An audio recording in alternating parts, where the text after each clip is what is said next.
Praise Lord. Praise the Lord. सभी को जय मसीह की।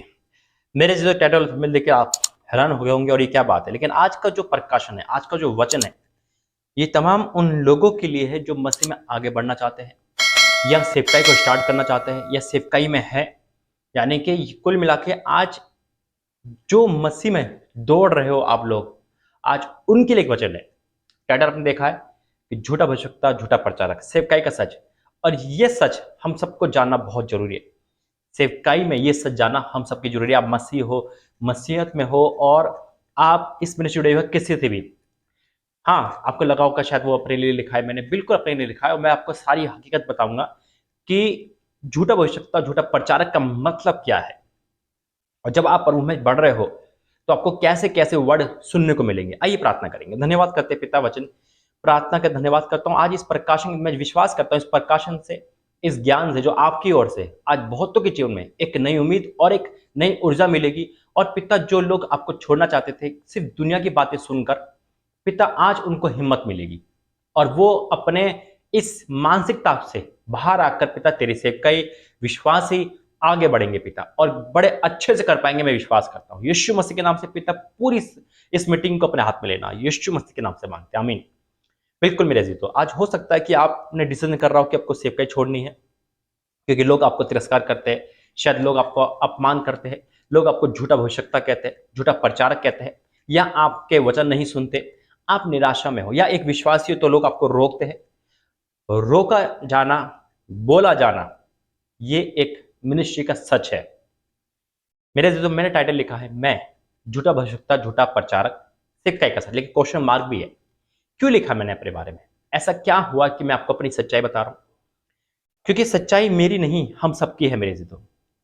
जैसे मैंने बोला कि आज का वचन प्रकाशन है, ये हम सबकी बढ़ोतरी के लिए, हम सबकी लाइफ को आगे करने के लिए। और जब हम मिनिस्ट्री में कदम रखेंगे, बस ये याद रखना, सिर्फ एक बात याद रखना कि मिनिस्ट्री में हमेशा परमेश्वर के प्रति ईमानदार रहना। और परमेश्वर के प्रति जब ईमानदार रहोगे आप, यकीन मानना मेरा जीतो, यकीन मानना, जब आप परमेश्वर के प्रति ईमानदार हो तो आप पर उंगली उठनी जायज है, हत्ता लगने जायज है। लेकिन फिर आप परमेश्वर में फिर भी ईमानदार बन के चलना। वो जवाब देंगे सब विरोधियों को, सब बोलने वाले को। शैतान आपके घर में से, बाहर में से बहुत कुछ ऐसे कमेंट्स, बहुत कुछ ऐसे गिरावट की बातें अब शैतान की प्लानिंग के अनुसार आप पर आएगी। आपके प्रचार को गलत बोला जाएगा, लेकिन आप होली स्पिरिट में हो, आपका टीचर, आपका आत्मिक पिता परमेश्वर है और वो आपको गाइड कर रहा है और आप उसकी मर्जी से प्रचार कर रहे हो, उसकी मर्जी से आप आगे बढ़ रहे हो, तो यकीन कह सकता हूं आप पीछे नहीं, अब आगे ही होंगे। हाँ, ये कमेंट आएंगे आपको मेरे जीजो, ये बोला जाएगा आपके लिए कि भाई आपका प्रचार गलत है ना, लेकिन आपको होली स्पिरिट में, क्योंकि आपको परमेश्वर को खुश करना है। अगर आप किसी मनुष्य को खुश कर रहे हो, आज किसी ने बोला भाई आपका प्रचार गलत है, इस पर प्रचार किया करो, आपने उसकी मालिक है वो बुरा ना मान जाए ऐसा बोल दिया। फिर तीसरे ने बोला भाई गलत है ऐसा करो करो, तो आप मनुष्य को खुश कर रहे हो। नहीं मेरे जी, हमें परमेश्वर के प्रति ईमानदार रहना है, वफादार रहना है और सेवकाई करनी है। और उसके बाद क्या क्या होता है मैं आपको वचन से बताऊंगा। धन्यवाद करते पिता, वचन हमारे जीवन में सोगदा पड़ते हुए लेकर आए और आज ये सच्चाई हम सबके जीवन में आए। यीशु मसीह के नाम से मांगते हैं, आमीन। बिल्कुल मेरे जी। तो जब प्रभु ने मुझे चुना, मैं दुनिया का सबसे बड़ा पापी था। मैं आपको बोल चुका हूं कि सिर्फ उसका अनुग्रह से मैं यहाँ बैठा हूं, और किसी की ताकत नहीं है मेरे जी तो कि बिना उसके अनुग्रह से यहाँ बैठे। हाँ, शैतान आजमाता है, शैतान परीक्षा में डालता है, वो लालच का आत्मा भी लाता है, वो सारे पाप के आत्मा भी लाता है, क्योंकि वो नहीं चाहता कि किसी का उद्धार हो। वो ये भी नहीं चाहता कि हम किसी के उद्धार के कारण बने। हालेलुया। वो हमें और आपको रोकेगा, एक पास्टर को भी रोकेगा तो एक विश्वासी को भी रोकेगा। हालेलुया। लेकिन मैं आपसे निवेदन करता हूं कि आप सब पास्टर के लिए दुआ करें, क्योंकि प्रभु ने जिस तरह से काम दिया है उस काम को हम पूरी तरह कर सके परमेश्वर के अकॉर्डिंग में। हालेलुया। तो जैसे मैंने बोला है कि परमेश्वर, शैतान हमें आजमाता है, लेकिन जब आप परमेश्वर में हो और आप ईमानदार सेवा कर रहे हो तो कमेंट्स तो आएंगे। जैसे मैंने बोला मेरे जी, तो मेरा जो नया जन्म 5 जुलाई 2018 को हुआ एक मीटिंग में, और उसके बाद से प्रभु ने मुझे चुनना शुरू करा। मैंने पहली बार प्रभु की आवाज़ सुनना शुरू करा, उससे बात करना शुरू करा, और फिर वो मुझे इस्तेमाल करने लगा। इस्तेमाल करने का मुझे कुछ नहीं पता, मुझे एबीसीडी नहीं पता थी, सिक्का क्या होती। बेशक मेरे घर में चर्च था, बेशक मेरे घर में माँ बाप पास्टर थे, लेकिन मैं अपने दुनिया में मस्त था। आप मेरी गवाही सुन चुके हो, मेरी गवाही का लिंक डिस्क्रिप्शन पे जरूर देखना। वो बहुत बड़ी गवाही है। जिसने हजारों का जीवन बचाया, आप कभी बचाएंगे। उसके बाद से प्रभु मुझसे बात करने लगा, इंटरनेट के द्वारा उसकी सेवा स्टार्ट करी। फिर प्रभु ने मुझे वरदान दिया, और जब वरदान दिया तो परमेश्वर ने मुझसे अपनी सेवा ली। जब प्रभु ने अपनी सेवा ली, वरदान के साथ मुझे इस्तेमाल करा, होली स्पिरिट के साथ, और वो मेरा टीचर बना और मैंने उसकी बात मानना शुरू करा, उसकी आज्ञा, तो बहुत सारे ऐसे लोग मेरे सामने आए जो मुझे गलत साबित कर रहे थे, लेकिन मैंने उनकी बात सुनी, प्रार्थना करी कि परमेश्वर ने बोला जो मैं तुझसे कहता हूं आंख बंद करके माने जा। बहुत लोग बुरा सुनकर चले गए, यानी कि सच सुन के हिम्मत नहीं थी तो चले गए। तो बहुतों ने क्या करा, अपने अपने तरीके से झूठा कभी भविष्यवक्ता, झूठा प्रचारक ये बोलना शुरू करा। लेकिन परमेश्वर धन्यवाद करता हूं मेरे जीजो कि जब हम प्रभु में हैं तो हमें किसकी माननी है, हमें परमेश्वर की माननी है। और आप भी आज इसी लेवल पे हो। तब मैंने समझा, जब प्रभु ने मुझे और समझाया, फिर मुझे एक एग्जाम्पल देके समझाया, जिस तरह से यूट्यूब पर लाइक डिसलाइक बटन होता है हर जगह पे, तो बहुत सारी ऐसी चीजें कि हर जगह से हम मनुष्य को खुश करने के लिए प्रचार नहीं कर सकते। सिर्फ प्रचार करना है हमें होली स्पिरिट के द्वारा। और जब हम आत्मा में बढ़ रहे हैं तो मेरे अजीजों रुकावट आएगी, परेशानी आएगी, दिक्कतें आएगी, शैतान नहीं मानेगा, वो अपनी योजनाओं को हम पे लागू करेगा, प्लानिंग करेगा कहीं ना कहीं से। और जितना हम प्रभु में बढ़ेंगे उतने लोग, खासकर मसीहत में लोग खड़े हो जाएंगे जो हमें प्रचार को रॉन्ग कहेंगे, फेल्स प्रॉफिट कहेंगे, फेल्स टीचर कहेंगे। लेकिन अगर हम इसमें उलझ गए तो हम आगे नहीं बढ़ पाएंगे, हम आगे बिल्कुल नहीं बढ़ पाएंगे। आज का टॉपिक है हमें उलझना नहीं है। मेरा परमेश्वर मेरा गवाह है, गवाह आप भी हो, कि जो भी मैं संदेश देता हूँ या भविष्यवाणी होती है वो सारी परमेश्वर की इच्छा से होती है। आज लोग मुझे कहे, कमेंट में कहे झूठा भविष्यवक्ता, लेकिन आज मेरा टॉपिक इसलिए लिया है प्रभु ने ताकि आपको भी हिम्मत मिल सके। कहने दो जो कह रहा है, कहने दो मेरे, क्योंकि पत्थर उसी को लगते जिसमें फल लगे होते। हालेलुया। और प्रभु ने मुझे वचन से बात करी, और आज हर किसी विश्वासी के लिए भी है कि जब हम विश्वासी, देखो एक इंसान शराब पीने जा रहा है, उसे कोई नहीं रोकेगा, बल्कि 4 दोस्त और मिल जाएंगे साथ देने के लिए। जब वही इंसान प्रार्थना में जा रहा है तो उसे रोकेंगे, उसकी पत्नी, उसके बच्चे या उसके घर वाले, है ना, जैसे दोस्त रोकने की कोशिश करेंगे। क्यों? और उस पर फिर मुसीबत आना शुरू हो जाएगी, क्योंकि वो अच्छे जगह जा रहा है, प्रार्थना में जा रहा है, उद्धार करके जा रहा है। और नहीं तो कोई ना कोई विश्वास करेगा, अरे तू वहां कहाँ जा रहा है, तू इस चर्च जा, तू उस चर्च, उसको भटका देंगे। ऐसे ही होता है, विश्वासी को भी रोकता है शैतान, तो दास को भी गुमराह करता है किसी न किसी के जरा। क्योंकि प्रभु ने एक वचन दिया है मेरे अजीजों, और वचन है इब्रानियों भाषा, जैसे हम प्रार्थना कर चुके हैं वचन के लिए, प्रभु हमको आशीष दे वचन के द्वारा। इब्रानियों 12 अध्याय, उसमें साफ साफ में एक वर्ड है, और मैं कुछ हवाले यानी कि कुछ रेफरेंस आपको दूंगा, उसको आपको नोट करना है। इस कारण की गवाहों का, इस कारण जबकि गवाहों का ऐसा बड़ा बादल हमको घेरे हुए। कहां घेरे हुए? जब हम इब्रानियों 11 पढ़ते हैं, पूरा 11 पढ़ना, तो सब गवाहों के बारे में लिखा हुआ है। और हम जानते हैं कि जब जब प्रभु ने चेलों को खड़ा करा, चेलों के विरोध में बहुत लोग आए, है ना। और मैं आपको कुछ रेफरेंस दूंगा, उसको नोट करना। लिखा है, बड़ा बादल हमको घेरे हुए है, तो आओ हम हर एक रोकने वाली वस्तु और उलझाने वाले पाप को दूर करके वह दौड़ जिसे हमें दौड़ना है, धीरज से दौड़े। हम और आप धीरज से दौड़ रहे हैं, हम और आप एक ही लक्ष्य है हमारा कि भैया पापों की उद्धार हो जाए, प्रभु का काम करेंगे।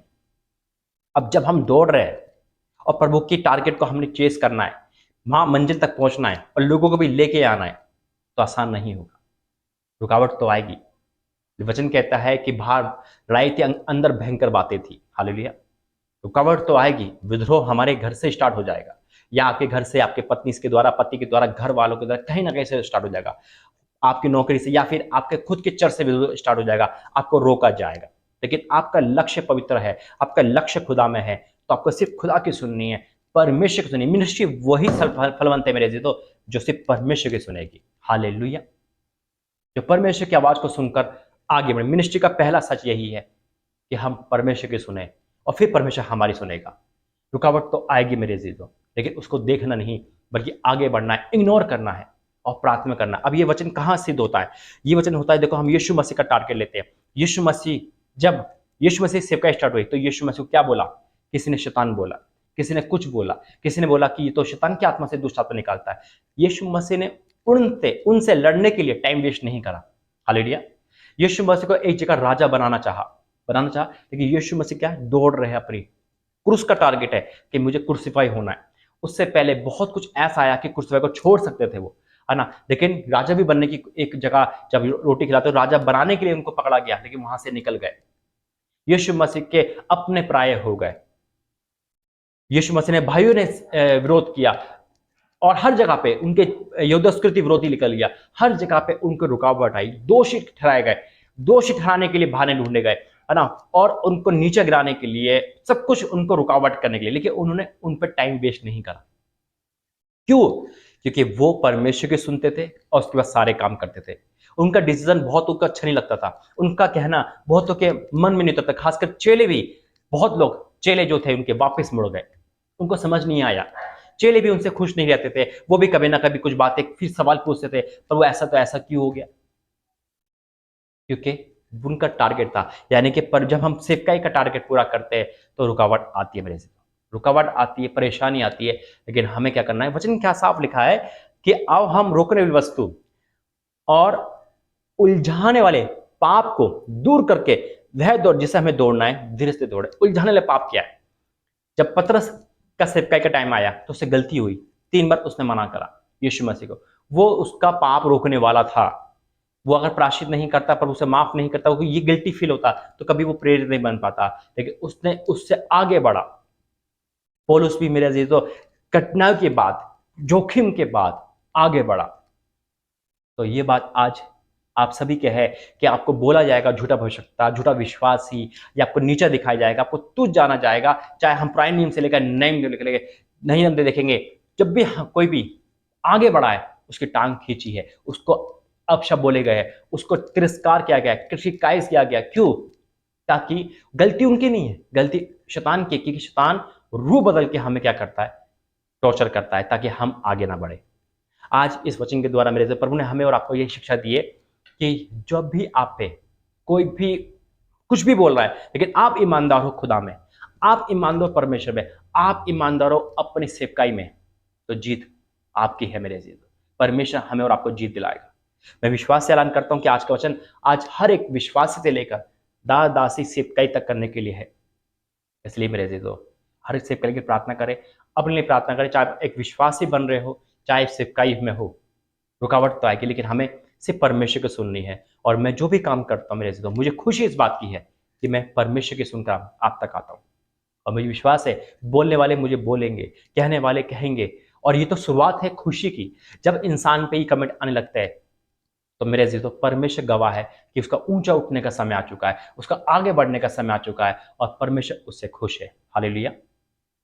आइए प्रार्थना करेंगे। धन्यवाद करते हैं पिता परमेश्वर, मैं आपका धन्यवाद करता हूँ कि आपने मुझे वरदान दिया भविष्यवाणियों का और सेवकाई का, जो मुझे ABCD नहीं आती थी। मैं जीरो था पिता, पापी था, बल्कि दुनिया का सबसे बुरा इंसान मैं था, लेकिन आपने मुझे ही चुना और चुन के साथ एक दास के रूप में, एक भविष्यवक्ता के रूप में, एक पिता परमेश्वर अपने एक बेटे के रूप में खड़ा कर दी। मैं आपका धन्यवाद करता हूँ। और आज जो भी सेवकाई करना चाह रहा है या विश्वासी है पिता, जो रुकावट आ रही है, घर परिवार भार कुटुंब से कोई भी रुकावट आ रही है पिता परमेश्वर, ये रुकावट उनके जीवन को रुकने नहीं बल्कि और ऊंचा के लिए आ रही है। यूसुफ भी उनके भाइयों की तरह रुकावट आई, लेकिन वही कारण बने ऊंचाइयों के लिए पिता। हाँ मेरे पिता परमेश्वर, आज जिन भाई बहनों को सेवकाई में दिक्कत आ रही है या उनके अपने प्राय हो गए हैं पिता, लेकिन ये तो अच्छी बात है, क्योंकि आप हमें ऊंचा उठाओगे पिता। जैसे जैसे रुकावट आएगी वैसी वैसी हम और आप जितने भी लोग हैं पिता, ये ऊंचे उठेंगे पिता परमेश्वर, और तेरे में आगे बढ़ेंगे। मैं आपका धन्यवाद करता हूँ। आज आपने इस वचन प्रार्थना के द्वारा सबको हिम्मत दी पिता, और सारी रुकावट को दूर करना। और पिता जो ईमानदार है तेरे में, तू वफादार है अपने वादे पूरा करने में, मैं ये विश्वास करता हूँ। यीशु मसीह के नाम से मांगते हैं, आमीन आमीन। God bless you. जय मसीह की। मेरे अजीजों, इस संदेश के बाद अपनी राय जरूर देना। परमेश्वर आपको आशीष दे। जय मसीह।